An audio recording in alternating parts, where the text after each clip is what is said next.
Good morning, good afternoon, good evening, and welcome once again to FreeThought Hour.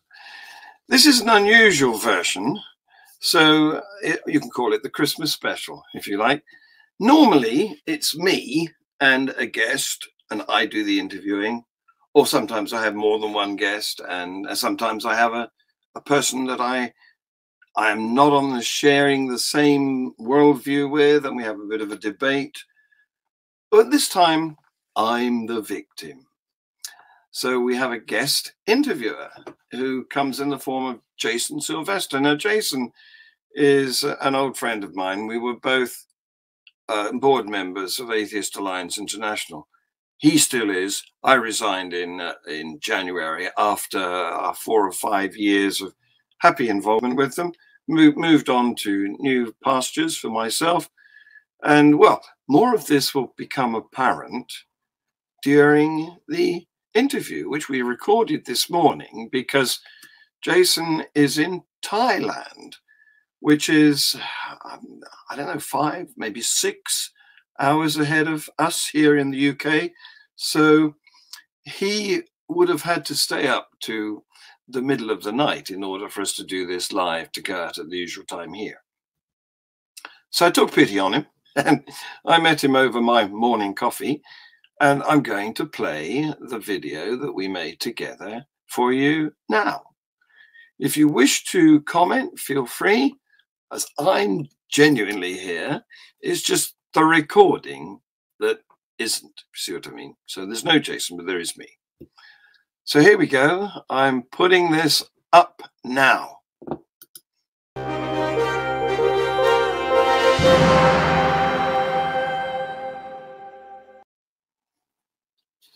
Hello, everyone, and welcome to the latest episode of Atheist Alliance International Podcast. I'm Jason Sylvester, a.k.a. Diogenes Mayberry, and joining me today is John Richards, who is president of Atheism UK. Just before we get started, I'd like to remind everyone, please like and subscribe. So, hello, John, and thank you for joining us today. Hi, Jason. How the devil are you? I'm very good, thank you. And you? Well, as I was saying just before we started recording, I've just had another bout of COVID. Yes, another. Obviously, it's ruined my ability to speak as well. Yeah. So you've had it twice, so I think God is punishing you. Yeah, either that or I'm a glutton or something. Yeah. I'm not sure what. I think God is trying to punish us both. So those of our regular watchers who might remember, I was in Phuket a couple weeks ago and we tried to do a live broadcast and we had technical issues. And John and I tried to record then and we were still having technical issues. Yeah. So now you've been sick twice. So I think the universe is trying to tell us something. Must be. So let's jump into it. So you are a former board member of AAI, and now you are president of Atheism UK. So why don't you tell us a little bit about what AUK is up to? Well, yeah, I'd be happy to do that. I was made president in August, and the previous president had been in post for 7 years. Chris Street, lovely fellow, and he resigned to do other things with his life. You know, there comes a time, and like with me and AAI, I did, I think, 4 or 5 years on the board there, and a change seemed a good idea. So what does AUK do? Well, all sorts of things. We have a podcast, like you, for example, which is... Yes, I've been on it a couple of times. Yes, indeed, which is a weekly affair, and... I don't get to be on that as much as I'd like because it coincides with my time for collecting a daughter from school. So I was on it recently. I don't think it's been uploaded yet, but I get on it as much as I can. But that's not all, of course. We do campaigns. And actually, we've got a campaign meeting coming up from the subcommittee that deals with that starts in January. And I've got a whole list of things that we are looking at doing next year. Including, as you probably know, the UK has this strange thing, an established church. Thank you, Henry VIII.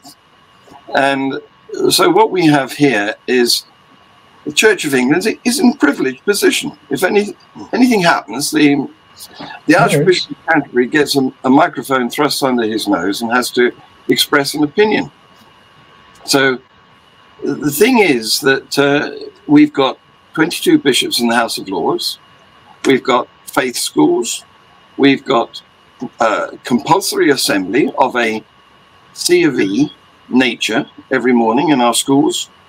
In the curriculum for teaching RSE, atheism hardly features. There's a lot of complaints that AUK has with the Constitution. Well, not a written one, as you know, but the way the UK is run. So is there any way to get these bishops out of the House of Lords? Is that something you guys can deal with, or is it even possible to do it? A few years ago, a revision was made to the House of Lords because at that time it was entirely appointed. It was entirely inherited, not appointed. So you only got to be a member of the House of Lords if you were born to the right family. And this was very undemocratic. Well, way back in Tony Blair's government, changes were made which reduced the number of inherited bishops and introduced a number of appointed bishops. So the government, any government can appoint bishops. So what you tend to get is during a period of Conservative government, a load of right-wing bishops appointed, and then in a period of Socialist government, you get some more left-wing bishops appointed, up to a maximum number. But they didn't do anything to affect the religious bishops, the bishops spiritual, as they're called, and there's still 22 of those. So things can change, but you know, politics takes forever. Okay, so is that one of the campaigns you're going to be working on in the coming year to get these bishops out of the House of Lords, amongst the other issues you mentioned? We have a list, and we'll have to wait until the subcommittee deliberates to find out which ones we focus on for 2022. Okay. And you said RSE, so for our listeners who don't know what RSE is, can you just explain that? I presume that's something to do with the public school curriculum? It's gone under a number of designations. Originally it was RI, religious instruction, then it became RE, religious education, then it became, I forget what the latest iteration is, but it's social and religious and I can't remember what all the initials stand for now. As I said, this is religious education in public schools in the UK. Yes, obviously the government has no control over the curriculum of independent schools. There's another thing. What you call public schools, we would call state schools, and the word public, as applied to schools in the UK, means fee-paying. Right. Everything's back. Counterintuitive. Yes. Grammar schools, I think from the British spy novels I've read, you call them grammar schools, right? Or something along those lines. Yes. They were introduced in the 1944 Education Act, and they were a sort of state-sponsored attempt to emulate public schools, fee-paying schools. And I went to one. They were selective entry, and what you got for nothing, well, it was paid for by the taxes. What you got was a public school's quality of education, just on the grounds of having passed the entry test. So if these are taxpayer-funded schools, then why is religious education a part of it? I mean, should that not be? The UK doesn't have a constitution per se, right?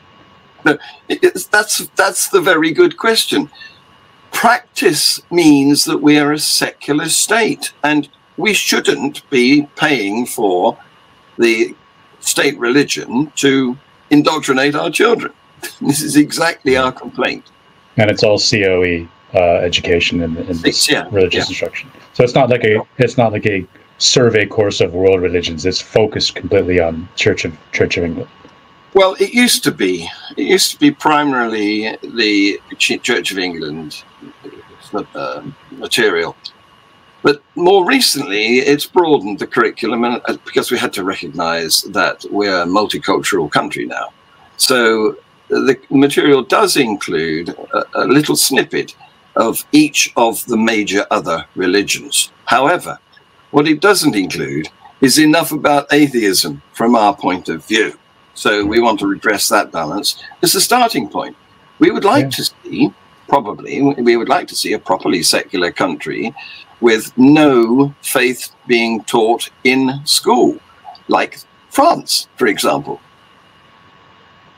So one of you, as you said, your subcommittee's meeting. So one of the issues is going to be if you're going to have these religious instruction classes, then non-belief should be a part of the curriculum. It should get equal time amongst all the other religions. Absolutely, if not more. Well, if not more. Because recent polls have shown that 51% of us are not members of any faith. Right. And that's just membership, because of course the other 49% may tick the box for members of a faith, but they don't actually practice it. They don't attend any events. And do you have a sense of your MPs and which way are they leaning towards some of these reforms, given the fact that the demographics have shifted so radically? One thing I can say is that unlike America, it's possible to declare yourself to be an atheist and still get elected in this country. Yeah. Whereas, as you know, in the States, you have to pretend to be a Christian or else you don't even get on a ticket. So that's a good thing. But it's still a bit, to some extent, a vote loser. Because, you know, all of those people in your constituency who would otherwise have voted for you if you'd kept it secret, like Tony Blair actually did. For all the time that he was in government or prime minister, he was a closet Anglican. And isn't he a Catholic? Or he converted to Catholicism? Or let me tell the story. Sure. Okay. He was a closet Anglican, and his spokesperson, what's his name, Alistair Campbell, who's still knocking around in the background somewhere. He famously said when they were setting up an interview, and the interviewer was saying, "Look, can I talk about this, this, this, and this?" And he said, "We don't do religion because, you know, that's thin ice. Don't tread on that in a public interview." So that's what Tony Blair did. He was in government. He won 3 elections. He was in government for what, 10 years, and more than that. I think it was 12. And only after he'd left office, and you know the Tories came in, did he publicly convert to Catholicism, which his wife had always been. Okay. Yeah, I recall. Sadly, we lost Christopher Hitchens 10 years ago this week, and I recall near the end of his life that Tony Blair and Christopher Hitchens had, I think it was an Intelligence Squared debate together. That was quite interesting. Yes. Yes, it was Hitchmas 2 days ago. Yeah, Hitchmas. Yeah, sad time, and hard to believe it's been 10 years.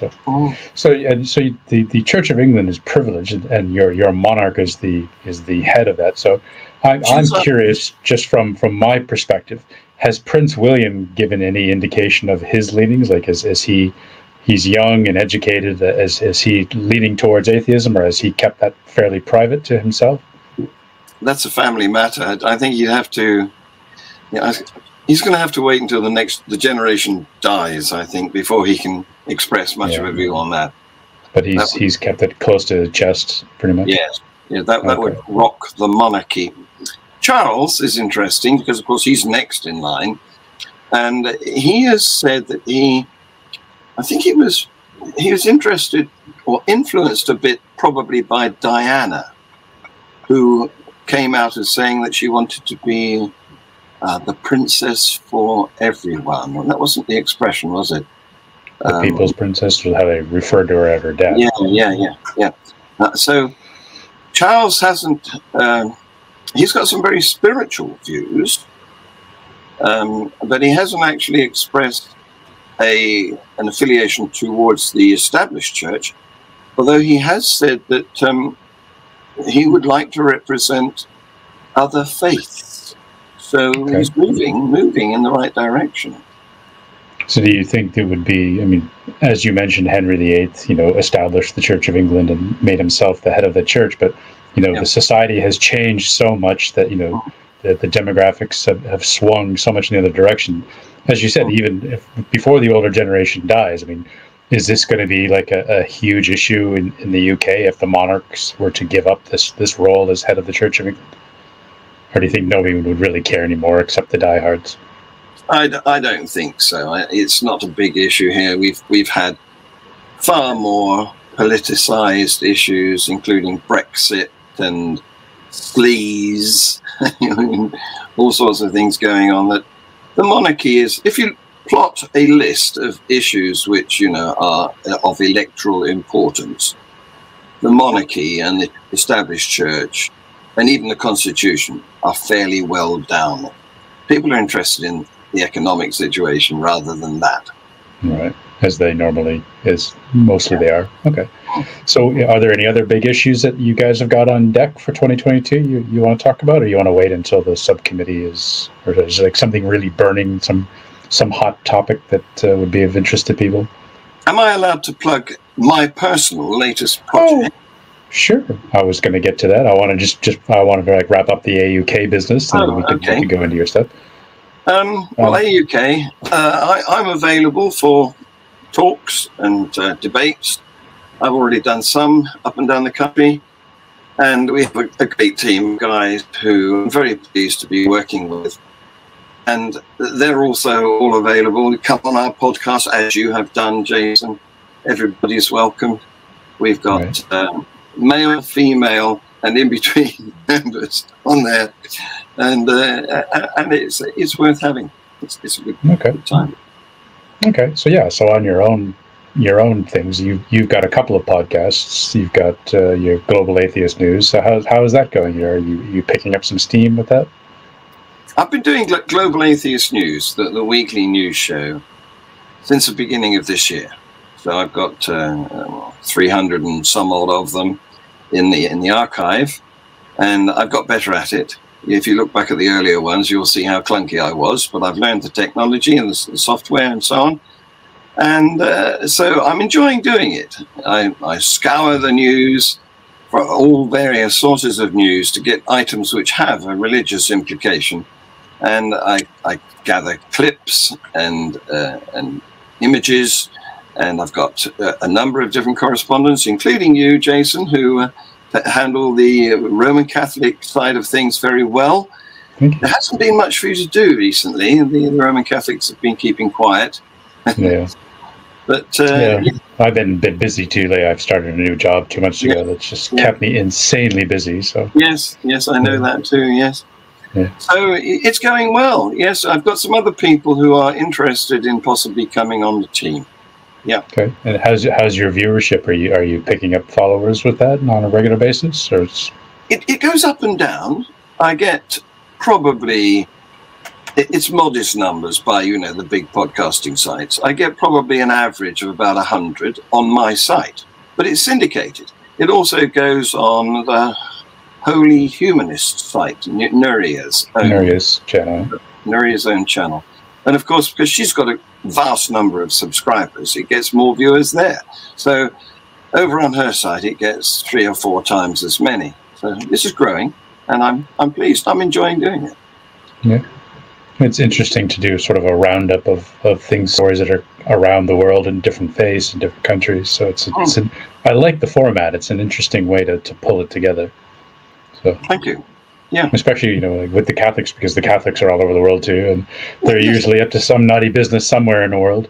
Exactly. Yes. There's always, I say always, there's almost always something to report on the Catholics every week. There's usually something to report on the Muslims, and then there's things going on with the Hindus, and we even get odd items from places like Australia, which you would think are fairly quiet from a point of view. Yeah, we've had a couple of Aussie guests on the show the last think 3 or 4. We've done 3 or 4 episodes with Stella, one of our board members, who's on the Rational Society, and we had a couple of former Pentecostalist podcasters, and the image of Australia that's like this sort of freewheeling liberal, and yet the Pentecostals seem to be in charge, including their prime minister. So yeah, they've got. They were telling me that they actually have Christian chaplains in the public schools, so similar to the UK issue with publicly funded Christianity being pumped into the schools. So that's right. Yeah, Australia. It's strange. I was really shocked to learn that. So. Well, in this week's Global Atheist News, GAN for short, we've got a couple of items from Australia. One is that a councillor has refused to stand for prayers. There's this council that holds opening prayers for every meeting, and he is requested to stand, and he steadfastly sits throughout. And the other one is about a school which has decided to unilaterally abandon the requirement of the syllabus to present, what do they call it? It's not RSA, religious, their version of religious lessons. And so there's a letter being written to the Minister of Education of Western Australia requesting that instead of making attendance at these lessons an opt-out for parents whose children they don't wish to be indoctrinated, they should turn it round and make it an opt-in, so that everybody has actual control of what their children get taught. And the argument is that they're wasting time, which could be better spent on real lessons. Right. Yeah, it sounds like an interesting way to do it. So, any other interesting GAN news lately? Well, watch tonight. I say tonight, in 8 hours. No, 10 hours time. It goes live. It's scheduled. It's up there now, waiting to go live in 10 hours time. Yep. Okay. And you have another podcast as well. Yeah, the other show I do every week is called FreeThought Hour, and I'm going to present this interview as this week's FreeThought Hour because it's a reversal. Usually it's me in your seat and the guest, a victim, in my seat who is being grilled. So as a Christmas special, I'm going to use this one as a reversal. So just to show that, I'm as vulnerable as anyone. But it's going to be a difficult act on your playlist. This episode follows, I believe, Steven Pinker. Yeah, Steven Pinker will come out on Wednesday night in the U.S., Thursday morning in the rest of the world, and then this one will come out the week after, so the week between Christmas and New Year's. Okay, well done for getting Steven Pinker. He's a hero of mine, and I'm trying to cultivate the sort of hair, that many of these philosophers have. Fantastic hair. Stephen is one. A.C. Grayling and Stephen. Exactly. Yeah, and then there's Daniel Dennett, who wears his hair in a fantastic way, but on his chin. So as people will be aware, I'm not an academic. So Steven Pinker is a hard act to follow. Yeah. We'd been trying to get him for a couple of months, but obviously he's busy and he's had quite a few interviews to do. So we kept pushing it out. So he agreed to do it. So it was nice to get him on. I watched a recent interview with him. I forget on what channel. There's so many. But the other thing I want to talk about, if you'll let me, is the launch of FreeThought City. Okay. Which has gone live. The Kickstarter has gone live. And this is a project to offer people an alternative social media platform. Because, as we all know, the existing social media platforms are toxic. They're so toxic that governments are even trying to legislate against various aspects of how they operate in order to make them less harmful, because they've been damaging people's psychology, they've been damaging international relations and national society. So we're offering an alternative, which is called FreeThought City, and you can go to freethought.city/Kickstarter and take a look. Okay, and so your website is now live, or the Kickstarter is to raise money to launch the project? Yes, the latter. Yes, the Kickstarter is up there. We're finding out whether there's enough interest and enough sponsorship, and then we will be able to act accordingly. Okay. So there'll be a shelter, almost like a port in the storm of nonsense out there for free thinkers to come and exchange ideas and interact. It's groundbreaking in a number of ways. First of all, unlike the first generation of social media, which are basically text-based, because that's all that was available back in the day when they launched in the early part of this century. So if you go to, I'm not going to mention any names, but if you go to the existing social media sites, you'll find yourself typing rather than anything else. That's mostly what happens there. But FreeThought City is an audio-visual experience. So you will use your device, whether it's a phone or an iPad or whatever, because it's meant for mobile devices rather than desktop computers, although of course it'll work on those. But the idea is that you should have this with you and be able to connect in this virtual city. And so you will use it sideways, and that means that you will be able to use your selfie camera and meet people in the city, in the virtual city, in a face-to-face like you and I have got now. And there will be different features. So there's a coffee shop, there's a concert hall, there's a cinema, there's all the things that you'd expect to find in a real city. And you will be able to go along to these, meet people that you know, because it's another key point is that it's time zoned. So when you are on it, you will be able to select local, and then you will be in a community of people within your time zone. So it will be possible to meet up with them in real life, having met them first here. And that also means, because it's time zoned, it means that you will be in the same day-night cycle.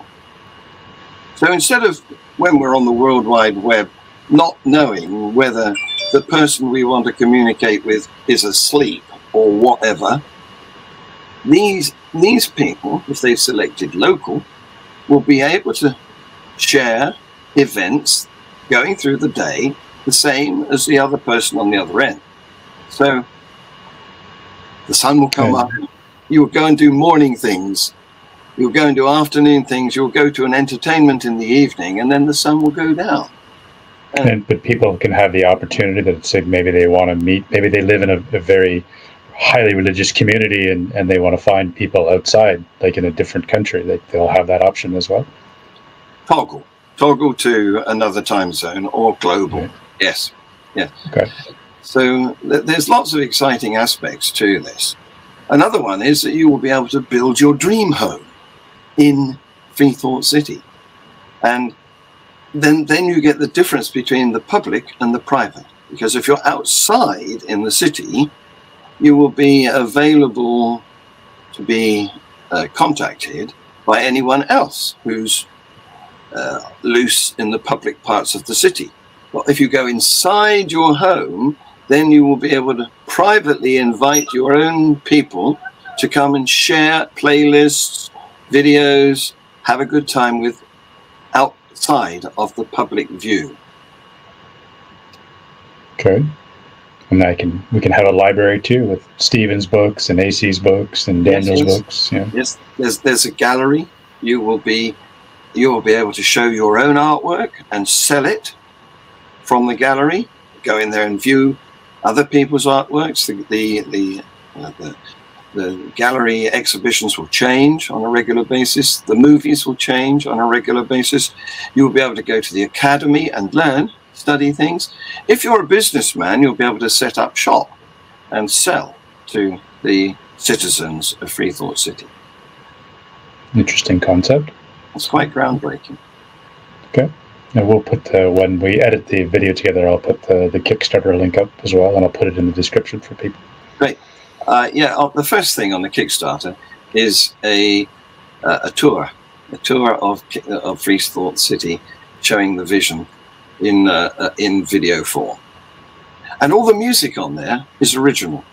We have a composer in Australia who is, and one of the things we're going to do in an early stage of this Kickstarter campaign, and I've just put up the first blog, FreeThought City News, is launch a song. I think the word these days is drop a song, which the lyrics of which were written by Richard Dawkins, and the music for which was written by our co-conspirator Brian Gervais in Australia.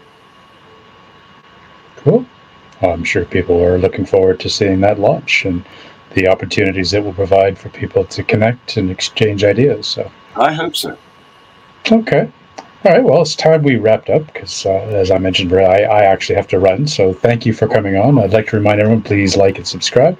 Thank you, John, for coming on as well. Atheism UK is one of our affiliates. As I said, John is one of our former board members as well. As we mentioned, I'm also a contributor to his Global Atheist News. So there's a lot of incestuous would probably be the wrong words, but a lot of cross collaboration, and like I said, we've brought Nuria together. We've had Nuria on the show, and I've been on the Atheism UK show, and you made some very good points to me that all of the atheist communities, we should all be working hard to promote each other and help boost each other's profiles. So thank you for coming on today. I'm glad we tried to connect almost a month ago, so I'm glad we finally were able to do it. So yes, okay.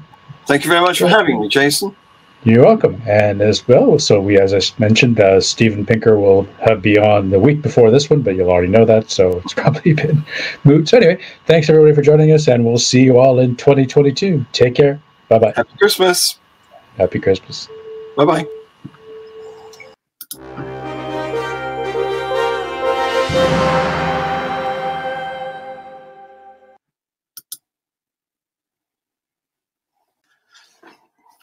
That was the point where my computer froze. Oddly, it left me connected to the World Wide Web, or YouTube, but anyway, by microphone only. So although I couldn't see myself on screen or see anything that I was trying to launch into the stream, people could still hear me. And I couldn't do anything else. The computer was completely frozen, so I couldn't even stop transmitting. I couldn't even force quit. That didn't work either. So after several minutes of struggling, trying to, going about the screen, clicking on things and getting nothing to happen, I eventually gave up. And this bit, I had to do a hard shutdown. So you know what that means. You lose everything that you've still got opened, even if you're working on it. Anyway, I managed to update the computer and it's working again. This is a day later. But I'm proposing to carry on now with the missing piece of the program. What I was intending to do was to screen the tour guide that I just referred to in my conversation with Jason. So here it is. To FreeThought City. I'm John, your tour guide. Let's take a walk down Main Street. In this old part of town is the Chit Chat Coffee Bar. You can meet like-minded people in there. Look, there's the 1930s Vodian Cinema.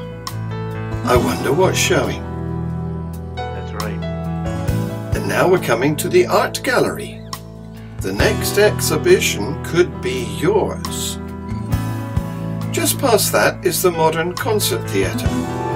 If you're a musician, you can perform there, and if you're a music lover, you can attend live performances with your friends. Now we're crossing the river to the residential quarter, where you can actually build your own home. You can win a tour on the river or kayak yourself. Could you imagine this? You can go out of town together. See, over in the distance, that's Mount Rationalmore.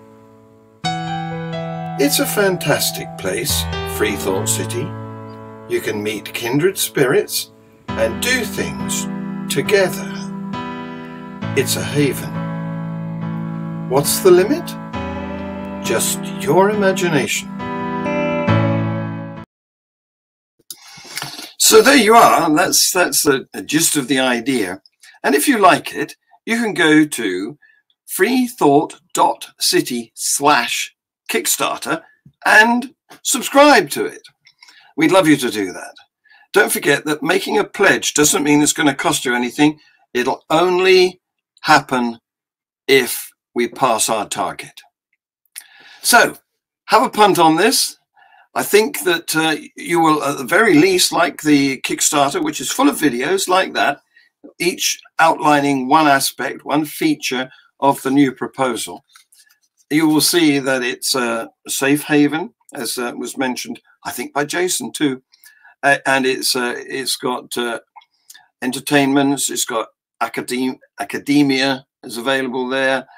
It's got pretty much everything you'd expect to find in a real city, and it links to your life IRL. So you can meet people and then really meet people, you see what I mean? So I do hope you like FreeThought City. Give it a look at. In the meantime, it's over from me until after Christmas and the New Year. I won't be making any more of these videos, not FreeThought Hour, nor Global Atheist News, for 2 weeks, because those Saturdays fall on Christmas Day and New Year's Day. So I will be restarting the series of videos that I've been doing for almost a year now in 2022. I look forward to seeing some of you then. Bye-bye and a happy Christmas. Here we go.